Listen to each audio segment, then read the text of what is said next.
as a very controversial doctor and an active citizen. Maybe when you came to the limelight? Okay, of course people sometimes call me a controversial doctor, but I think I'm not controversial. Maybe I just try to make things better. This issue started in the year 2017 when I was at the University of, at Mo University, when I was doing my master's. During that time, there was a university student, a lecturer who came from US. When we were in theater, we sometimes discuss as you wait for patients. We were discussing, she was supporting Hillary Clinton. And on my side, I was a supporter of Trump, just a supporter. You know, Kenyans, we don't have votes. We just support. Like me, I'm a supporter of Arsenal, for example. You may be Manoti where you may a supporter of a different person. But you're Manchester. Okay, that's good. So in short, so when we were discussing, when I told her about my support for Trump, he was not very happy. He went and told the HOD of surgery, the head of department of surgery, was called Professor Musau, that I'm a bad doctor. He escalated the dean, who was called Professor Tori. So when I came back, I found that I've already been suspended on the opinion of one American surgeon. So I was suspended without being a chance to be heard. So from that, I moved to court. I filed what you call a judicial review for orders of certiorari, prohibition, and mandamus. So I got an injunction immediately. This enabled me to continue and completed my school. But the same as the case was being heard and determined. Even when the case was heard and determined, the court found that the university was unfair to me, that they punished me before hearing from me what they call the right of fair administrative action. So from there I came to this. So that means the university, the courts are fair. In addition, if you look at even my growing up, when we were growing up as small boys, we used to go to the spring in our rural home in Ikisi. In Ikisi, there are no taps like the town people. They just go with a mtungi. You just chota some water and that's all. But we used to go when we used to go to the springs there, somewhere near Kionyo, Ekerema. So people used to chase us out because we came from a very poor family background. So I said, why are they chasing us? And yet, the water was a lot, even it was overflowing. But then I said, when I grew up, I want to make a better society. I try to fight for those who are not able to support themselves. So that is from there. If you add that one plus that case of Mo University, of the being suspended without being heard, I said that I will now become for defending rights of others. That's when it came to the year 2020. 2020 is the time when there was COVID-19. During that time, the term 1 was suspended. Essentially, all the students were told to go home because the COVID was contagious. But when it came back, the then CS for education, the late Professor Magare, said that under the PS was Professor Belio Kipsang, they said that they will now assume term 1. So I said, it's very unfair, because by the time COVID came, it was around some 2 weeks to the end of first term. But they're now saying, we would assume that the term 1 is never counted. I moved to court here in Nakuru, and I complained, no, it's very unfair. And in any case, that decision was made with us as citizens not being involved. We moved to court, it was before Justice Ngugi, and Ngugi also saw that whatever we were saying, it was making sense. But even before he can make a decision, even the minister now changed the tune and said, now we will consider term 1. I was very happy that through my effort, Kenyans parents were saved a whole term.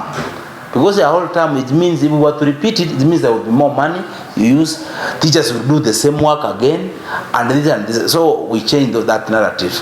Then there came another issue about the judges. There were 41 judges who were appointed by Uhuru Kenyatta.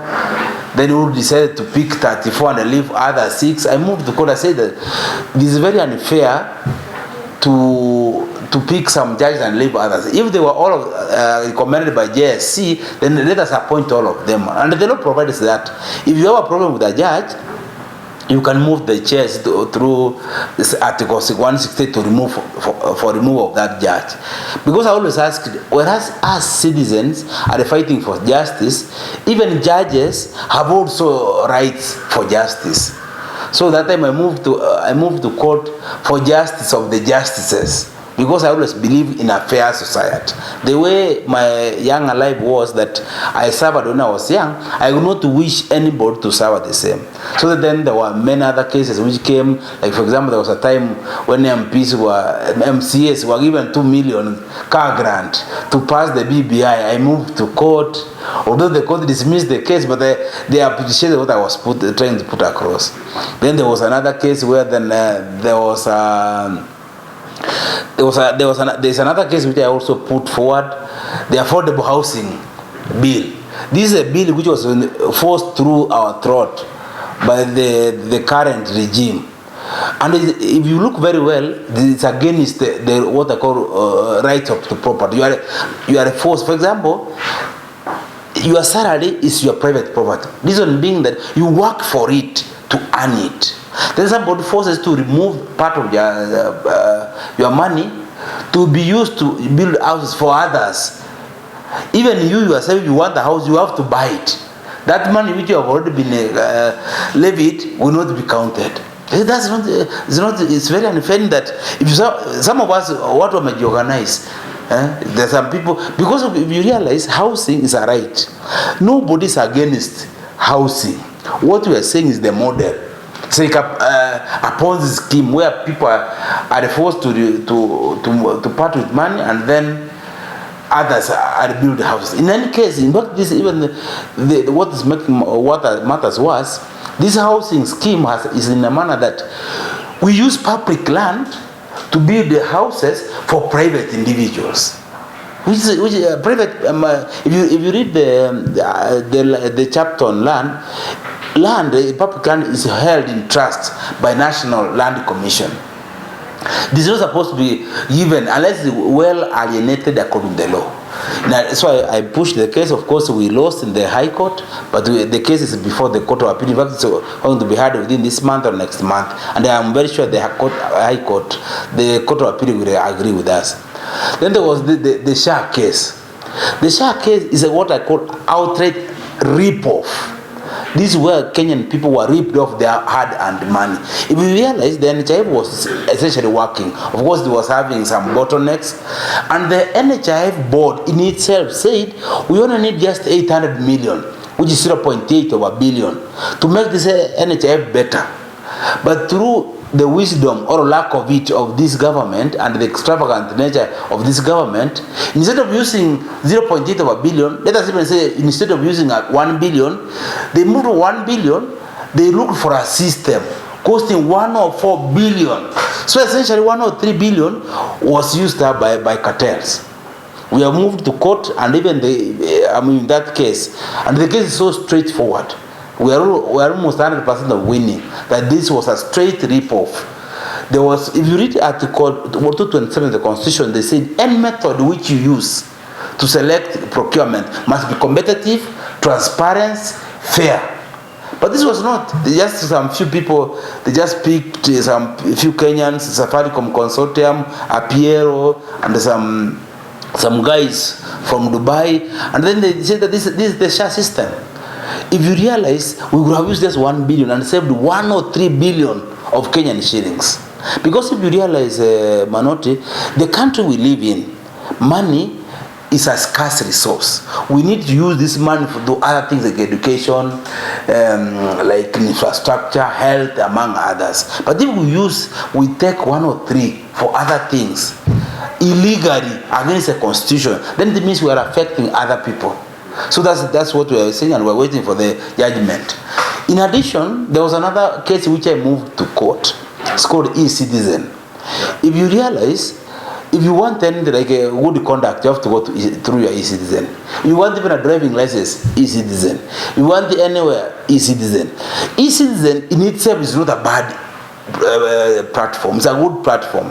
But the challenge is that they introduced 50 bob on top of what they're supposed to pay. Like for example, the good police clearance certificate is 1,000. You're supposed to pay 1,000, which is a charge, and then you pay 50 bob. So this 50 bob is called a charge on a charge, which is unconstitutional. If you read Article 109 and 110, the government of Kenya is allowed to levy these Kenyans through two major ways, either through taxes and or through what they call charges and the levies. Only that. Tax or only to tax and the charges stroke levies. But the constitution does not anticipate you pay a charge on a charge. It does not there. So we moved to court.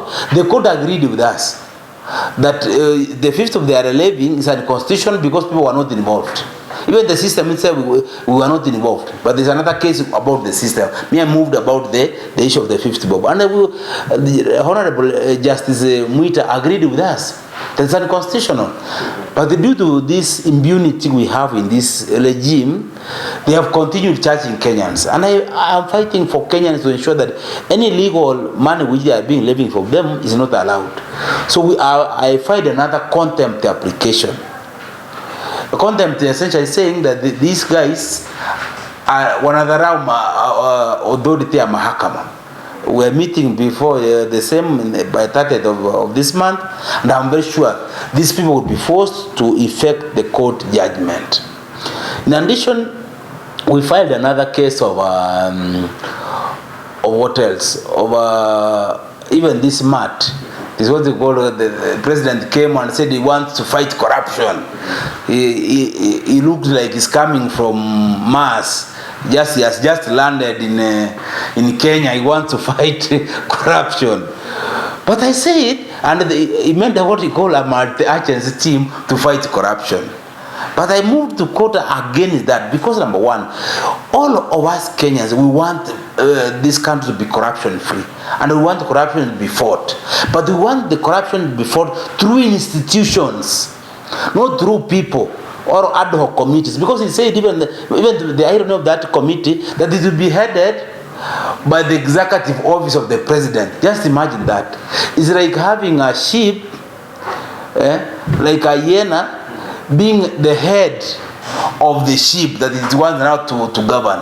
Because if you realize very well, like this case I've told, the e-citizen case, the shark case, if you read the general report, it brings out that the office, the executive office of the president, in one or another is involved in those, what I'm saying. So my question is, if the same executive is involved, then the executive is now heading the anti-corruption watchdog, and yet there is a commission which the Kenyan people are paying called EACC, Ethics and Anti-Corruption Commission, and these are what called independent commissions under chapter 16 or chapter 15 of the Constitution of independent officers. These independent officers are supposed to be independent. They are not. They are supposed to be controlled only by the Constitution, not the another authority. But the president was purporting to direct them by calling them, even they called even the ODPP, Office of the Director of the Public Prosecution. If you read Article 157 sub Article 10, ODPP is independent. They even called the CBK, the Central Bank of Kenya, the CBK. The CBK, if you read Article 231 sub Article 3, it says that the CBK is independent on money to do with the finances. So we stopped the case and the many other cases.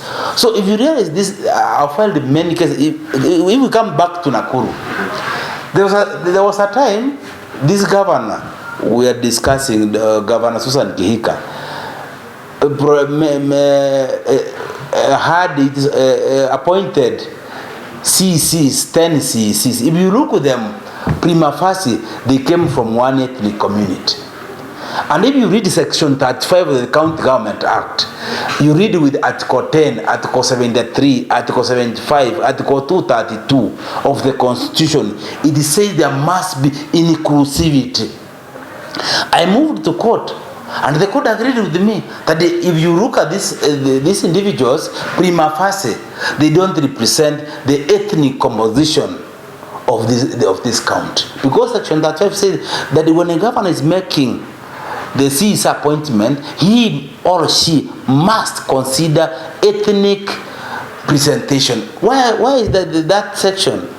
Number one, that section is not, I did not write it. It was written, it's a statute. It was written by Parliament. So, and it requires, in mandatory terms, you have to consider. So our governor decided, I'm now a governor, it's my time to eat, I will put on my people, I will leave others. But we moved to court, and the governor was supposed to make some few changes so that what I only want is just inclusivity. Because I always say, a wrong is always a wrong. It doesn't matter who does it. For example, even if it's like me, if I was to be a governor, for example, and then I choose all the people from my ethnic community, it will still be wrong. A wrong is always a wrong. It doesn't matter who does it. And what I was asking, I wasn't asking out of magic. I was asking, let us have inclusivity. That's all. And the court agreed with me. So that's what I've said. I did the same. And we've always been pushing that we must be inclusivity, in whatever we do. Inclusivity is the core. Because even if you realize, like even the national government, it also, even when it was appointing the permanent secretary, it appointed 51 permanent secretaries. Out of those, there were only 11 women. And if you read Article 27 of the Constitution, it says, when appointments are made, you have to ensure, Article 27(4), you have to ensure that the 1/3 of your appointment is of the opposite gender. If you appoint 27, if, for example, if there are 30, out of the 30, 20 needs to be one gender, 10 then the other gender. You cannot have the other one moving on the other side. So, and many others. If you realize that's what we want to make this country of ours better.